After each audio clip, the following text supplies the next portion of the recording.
Welcome back, Fanfield family. Today we're going to look at what is generally considered the most powerful and rarest type of materia in Final Fantasy VII, Summon Materia. While other types of materia call on simple spells, extra command abilities, or fortify some aspect of the equipping character, Summon Materia instead calls on a powerful creature, spirit, or even deity to aid the party.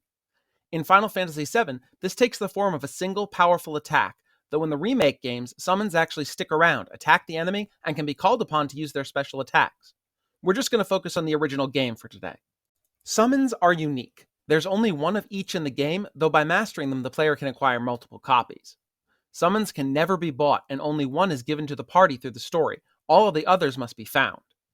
All summons have one use per battle when first acquired, but as the materia is leveled up, it gains more uses per battle to a maximum of 5. Summon materia is, by its very nature, powerful. As a result, it changes stats more drastically than magic materia. The trade-off is, of course, that the player gets access to highly damaging and often status-inflicting attacks that hit all enemies. I'll go through the list in the order that the party acquires the various summons. Choco Mog is one of only 2 summons that has 2 distinct attacks, Death Blow and Fat Chocobo. The summon has a 15 in 16 chance to perform Death Blow, which deals non-elemental damage to all targets, and has a 40% chance to inflict stop. Fat Chocobo, on the other hand, deals considerably more damage, but cannot inflict stop.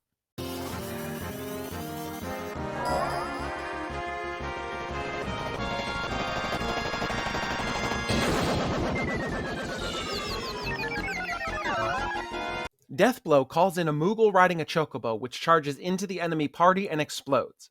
Fat Chocobo simply drops an enormous and overweight Chocobo on the entire enemy party.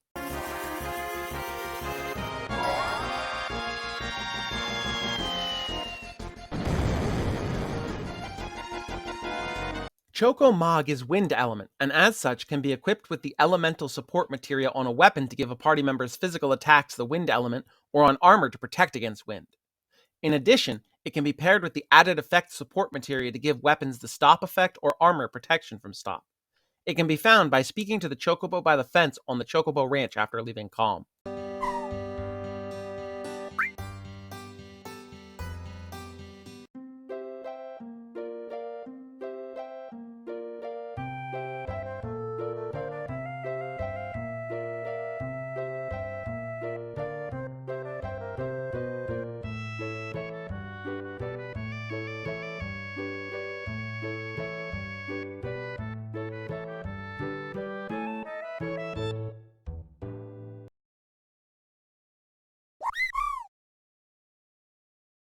Shiva calls forth an elegant female ice spirit that uses the power Diamond Dust, creating a massive, sharp-edged glacier to cause heavy ice element damage to the enemy.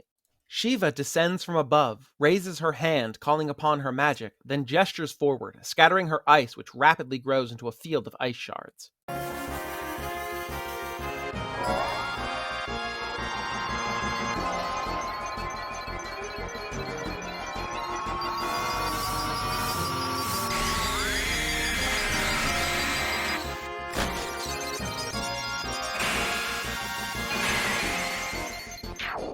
Shiva is, of course, Ice Element, and can be paired with the elemental materia to grant that element to weapons or armor.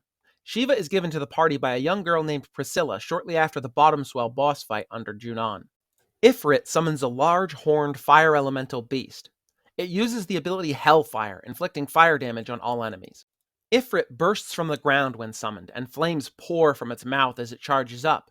Then it surrounds itself with flame and charges through the enemy.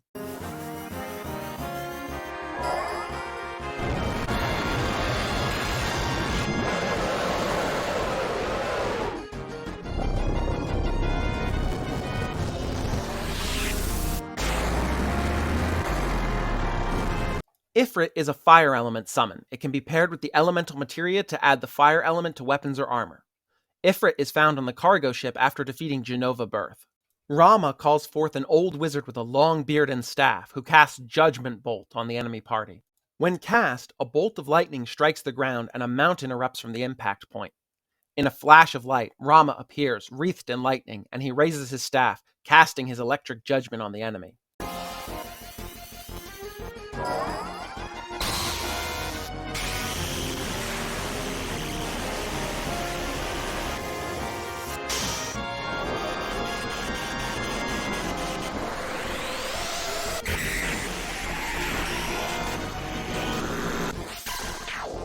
Rama is lightning element, and as such can be paired with elemental to add lightning to a weapon or armor. It's found in the Chocobo Jockey Ready Room after Barrett meets and defeats Dyne in the Coral prison. Titan summons a huge, hulking, muscular humanoid that uses the ability Anger of the Land. Upon summoning, the Titan smashes his hands into the ground and lifts up a massive slab of the battle area floor, then flips it over onto the enemy party.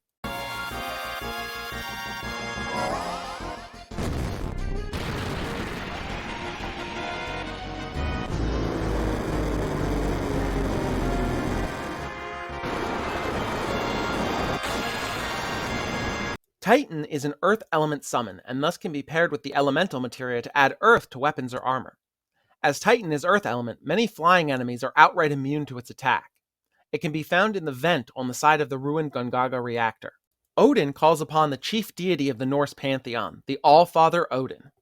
Odin is one of the only two summons that has two possible attacks, the first of which is Gunge Lance, whose name likely comes from the name of the mythical javelin wielded by Odin in Norse myth, Gungnir.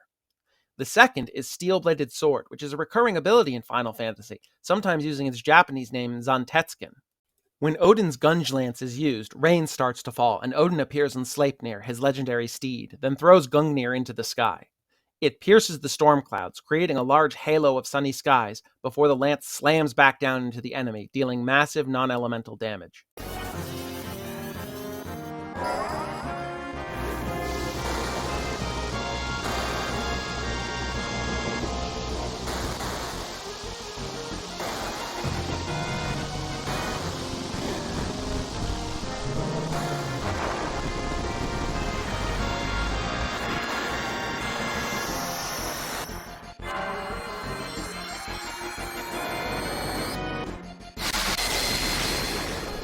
When Steel-Bladed Sword is used, Odin appears riding Sleipnir, silhouetted by an enormous full moon. He leaps forward and slashes all enemies with his blade, which deals no damage, but has a 92% chance to instantly kill each enemy.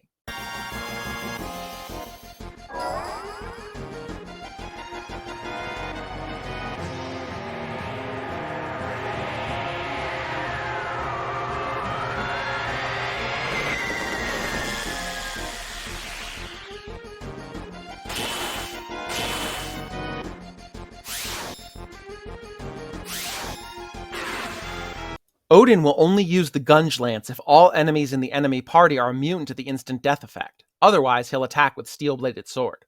Odin has no element, so the elemental materia is useless with it, but when paired with the added effect materia, it grants the death effect, giving all attacks with a weapon so equipped a chance to instantly kill the target, or protecting from instant death effects if put on armor. I always equip this and added effect to Cloud's weapon the moment I get Odin. Odin can be found in the Shinra mansion in Nibelheim. Upon opening the safe, the Odin materia will fall out, but before it can be acquired, Lost Number, an optional boss, will attack the party. After Lost Number is defeated, the Odin materia can be picked up. Leviathan is a massive serpent, and when summoned will use Tidal Wave, inflicting considerable water element damage. Upon summoning, the latent moisture in the air will gather, creating a massive sphere of water, which then erupts into Leviathan.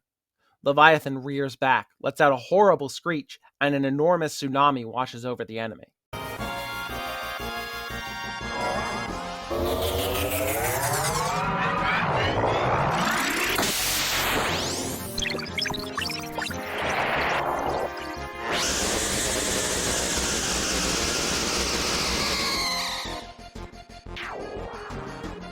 Leviathan is one of very few water element attacks that the party gets access to, and as such can be paired with Elemental to add the water element to weapons or armor. Leviathan is acquired upon completion of Yuffie's side quest in Wutai by defeating the final member of the Pagoda. As such, it cannot be acquired without Yuffie in the party. Bahamut is a large dragon that uses the non-elemental ability Mega Flare when summoned. When Bahamut is called upon, the skies darken, the clouds gather and churn, and the dragon emerges, roars, and blasts a ball of energy from its mouth into the enemy party, causing an explosion and massive non-elemental damage that ignores the enemy's magic defense.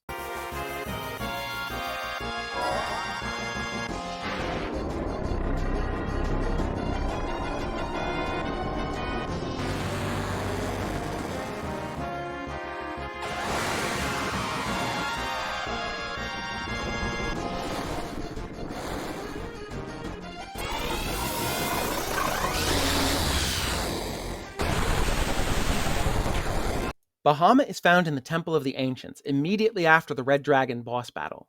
As the temple cannot be revisited after the party leaves, if this materia is not picked up now, it is permanently missed, which will become relevant when we discuss another summon later.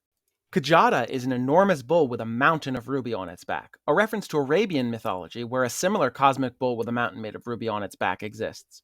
When summoned, it uses Tetra Disaster. Upon summoning, purple-pink lightning surges over the enemy, followed by shards of ice that spin and pull together into a massive iceberg, which then shatters and turns into motes of light that come together in a hail of explosions. The embers of the explosion bounce around, then away from the enemy into a single flash of light that reveals Kajada's true form. Kajada then slams its hooves into the ground, sending a shockwave through the enemy party.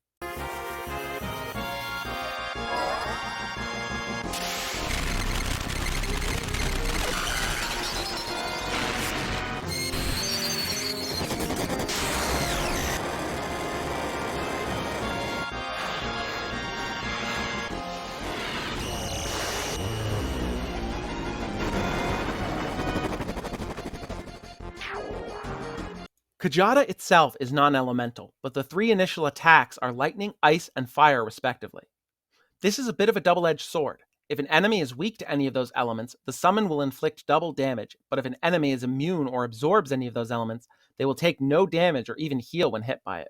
Kajada is acquired in the Sleeping Forest, floating around the sides of the second screen, the top-down viewed one. Due to a programming oversight, if the player's materia inventory is completely full, Kajada will simply disappear without being added to the player's inventory. Most materia is coded to alert the player that they can't pick it up, but because of the programming, Kajada will simply disappear. Alexander is a holy element summon that performs the attack Judgment. It's the only player-accessible holy attack in the entire game, perhaps due to the developers wanting to keep holy out of the player's hands as the white materia holy is a plot point.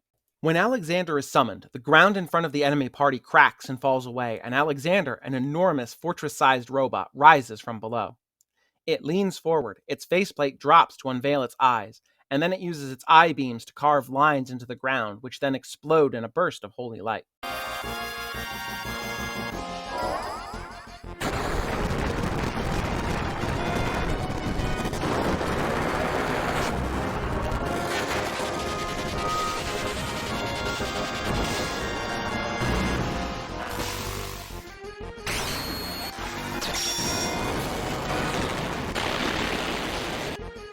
As Alexander is Holy Element, it can be paired with the Elemental Materia to add Holy Element to weapons or armor, though adding the effect to armor is sort of pointless as there are no enemies anywhere in the game that use Holy Element attacks. Alexander can only be accessed at the foot of the Great Glacier. The player must first touch the hot springs, then find the Snow Woman hiding in a cave. Upon defeating the Snow Woman, Alexander drops. If you leave the Great Glacier before acquiring Alexander, it can no longer be obtained. Phoenix is a fire element summon that calls forth the majestic bird of legend to burn all enemies with Phoenix Flame. Upon casting Phoenix, a golden drop of dew falls onto the ground, which then erupts into flames, from which Phoenix emerges with a cry and a burst of rainbows. It emits a radiant light, scorching the enemy.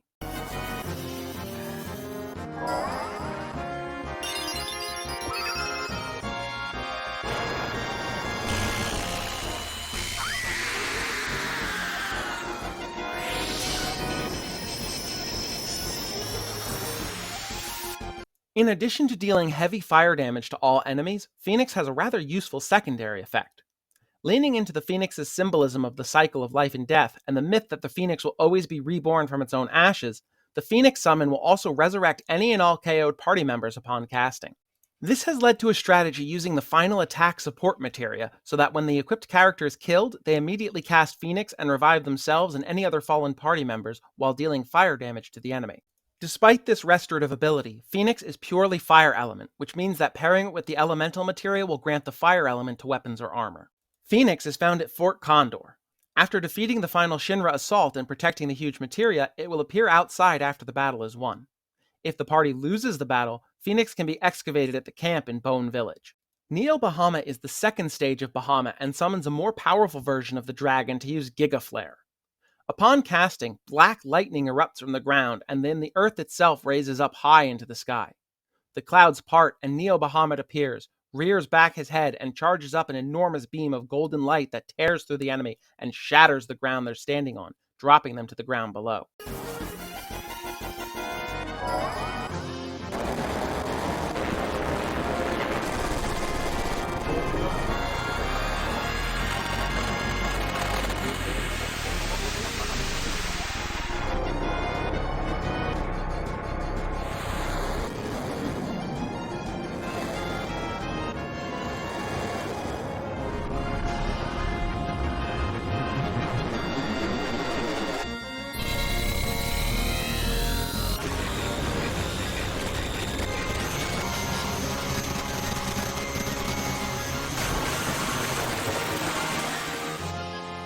Neo Bahamut is found in the Whirlwind Maze, just lying on the ground.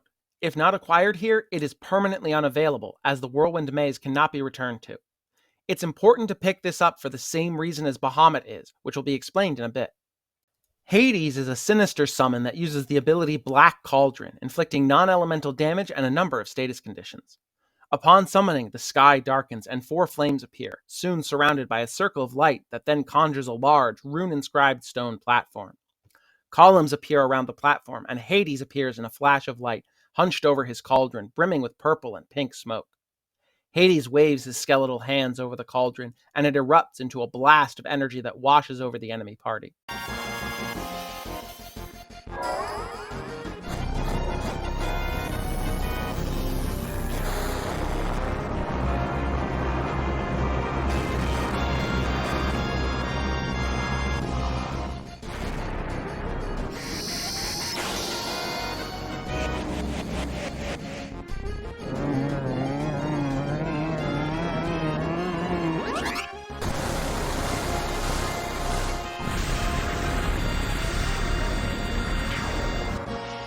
In addition to its non-elemental damage, Hades inflicts sleep, poison, confusion, silence, frog, small, slow, and paralysis on all enemies that are not immune. While Hades is non-elemental, it does carry the status of all the conditions it inflicts, so pairing it with added effect on a weapon will grant the chance to inflict each of them, and when equipped on armor it will protect from all of those statuses. The Hades summon can be found in the cargo bay of the sunken Gel Nico once the party acquires the submarine, but be careful, the area is full of incredibly dangerous monsters. Typhon, known as Typhoon in the original release, is a bizarre-looking pink monster that casts disintegration. Upon casting, a whirlwind appears and the beast comes into being. It exhales, and a cloud of yellow-green smoke appears and surrounds the enemy party. As this tornado of smoke surrounds the enemy, Typhon turns around, revealing another face. The second face opens its mouth and the world flips upside down, causing the entire enemy party to fall into the purple and pink sky.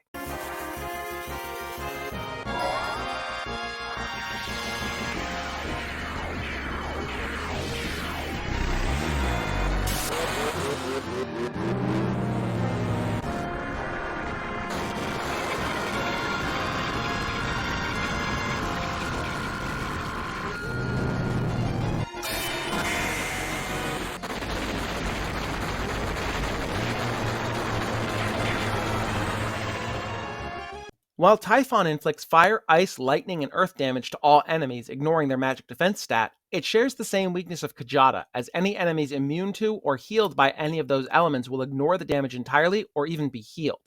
Curiously, Typhon is wind element despite not actually dealing any wind damage. It's found in the treetops of the Ancient Forest, a late-game optional dungeon. Bahamut Zero is the final form of Bahamut, and it uses the attack Terra Flare. Upon summoning, the camera will zoom out so far that the whole planet can be seen. The camera then turns to look into the depths of space where Bahamut appears from behind the moon, now much larger than before and with an extra 2 pairs of wings. Bahamut flies towards the planet and, still above the atmosphere, charges up a massive surge of energy that then spits out towards the planet. The screen fades to white, then it's back on the planet, looking up at the sky. The clouds are blown apart as the massive beam crashes down on the enemy, causing a massive explosion not unlike that of a nuclear blast.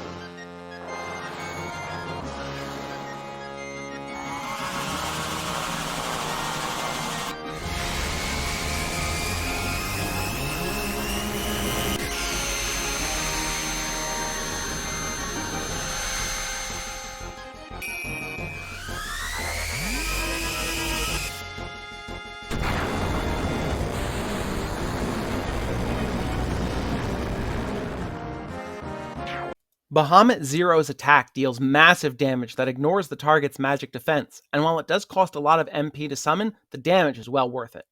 Bahamut Zero requires the player to possess both Bahamut and Neo Bahamut, and to have completed all of the huge Materia side quests. If these conditions are met, Examining the blue huge materia in the Cosmo Canyon Planetarium will add Bahamut Zero to the player's inventory. Knights of Round, or Knights of the Round according to the pickup message, is the final and inarguably most powerful summon materia in the game. While all other summons strike the target a single time, Knights of the Round hits a whopping 13 times for massive damage per hit. This immense barrage is called Ultimate End. When cast, the ground falls out from under the enemy, and as they fall, they are attacked by the 12 Knights of the Round Table from the stories of King Arthur, each attack dealing massive non-elemental damage. Finally, King Arthur himself appears and deals the final blow with a stroke of Excalibur.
In terms of raw damage output, Knights of the Round is unmatched, and it's a heck of a spectacle, but it has several massive drawbacks that, in my opinion, make it mostly pointless. First, it takes ages to play the animation. You can go make a sandwich and come back and it'll still be going on. I kid, of course, but it's a whopping minute and 20 seconds for the whole thing to play. Second, it costs a ton of MP, way more than any other spell, summon, or ability, at a whopping 250, where the absolute maximum that can be had is 999. Third, it can only be acquired very late in the game. To get it, you'll need to make your way to Round Island, a small island in the northeast corner of the map that can only be reached through the use of a gold chocobo, meaning you'll either have to breed one yourself or get one as a reward for defeating one of the two optional super bosses, options which are both only available at the very end of the game. Finally, and most importantly, most of the bigger bosses have special lines in their AI code that take into account the use of Knights of the Round, making it a dangerous gamble on the only enemies it would really be worth using against. Everything else is just total overkill. I totally get the people who love using it, but I generally skip it as there are better options for dealing insane amounts of damage that don't have those drawbacks. Like with magic and command materia, there's also a master summon which contains all of the summons in a single materia, and, perhaps more importantly, there is no limit to how many times each summon on it can be cast in a battle. Finally, I'd like to mention Sephiroth's special summon, widely regarded as his best attack, Supernova. It inflicts fractional damage like the gravity element, reducing all party members to 1/16 of their current HP. It can inflict confusion, silence, and slow on all party members. Supernova has the longest animation in Final Fantasy VII at over 2 minutes, but it's one heck of a spectacle. Sephiroth calls upon a comet that streaks through the solar system, destroying all the planets in its way before impacting the sun and causing it to go supernova, exploding outward over the party.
Whether Supernova is actually a summon is up for debate, but the animation certainly bears some similarities to summons used by the party, such as Sephiroth fading out as he casts it.